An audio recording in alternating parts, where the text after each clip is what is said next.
नमस्कार। श्रीमद् भागवत महापुराण में आपका स्वागत है। बहुत समय पहले की बात है, जब सृष्टि की रचना नई नई हुई थी। संसार में त्रिदेव ब्रह्मा, विष्णु और महेश अपनी अपनी भूमिका निभा रहे थे। ब्रह्मा सृजन करता, विष्णु पालन करता और शिव संहार करता। परंतु एक प्रश्न सभी के मन में बार बार उठता था, क्या शिव और विष्णु अलग हैं या फिर एक ही तत्व के दो रूप हैं? इस रहस्य को समझने के लिए हमें चलना होगा पौराणिक युग की एक अद्भुत यात्रा पर।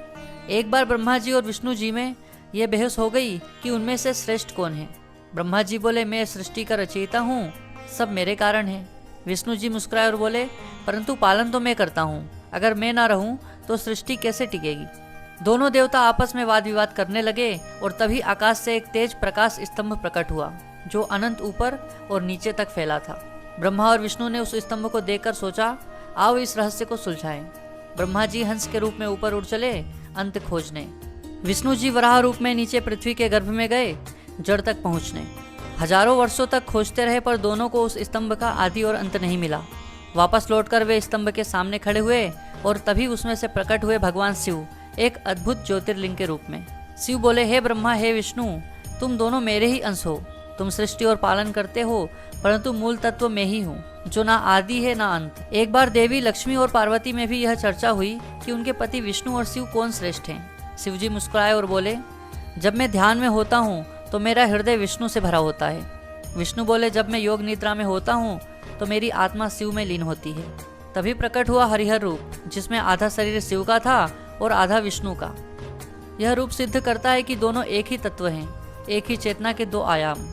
रामायण काल में भगवान श्री राम, जो विष्णु के अवतार माने जाते हैं, वे स्वयं भी शिव जी के भक्त थे।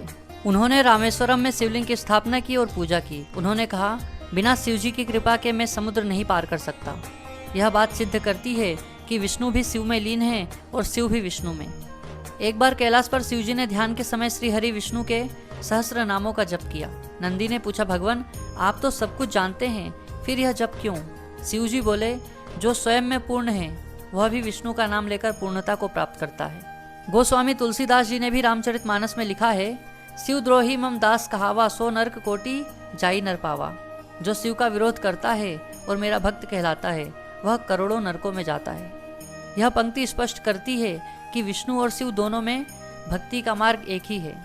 शिव और विष्णु दो नाम हैं उस परम तत्व के, जो न रूप में बंधे हैं, न धर्म में, न समय में। वो कभी नीलकंठ बनकर विष पीते हैं तो कभी विष्णु रूप में समुद्र मंथन से अमृत लाते हैं। जो जान लेता है कि शिव और विष्णु अलग नहीं, वही मोक्ष को प्राप्त करता है, क्योंकि सच्चा तत्व ज्ञान यही है। शिव और विष्णु एक ही ऊर्जा के दो स्वरूप हैं, एक योग के, दूसरा भक्ति के। जो किसी एक को मानता है वह अनजाने में दूसरे को भी पूछता है। सच्चा भक्त वही है जो भेदभाव से ऊपर उठकर ईश्वर के स्वरूपों को समझे।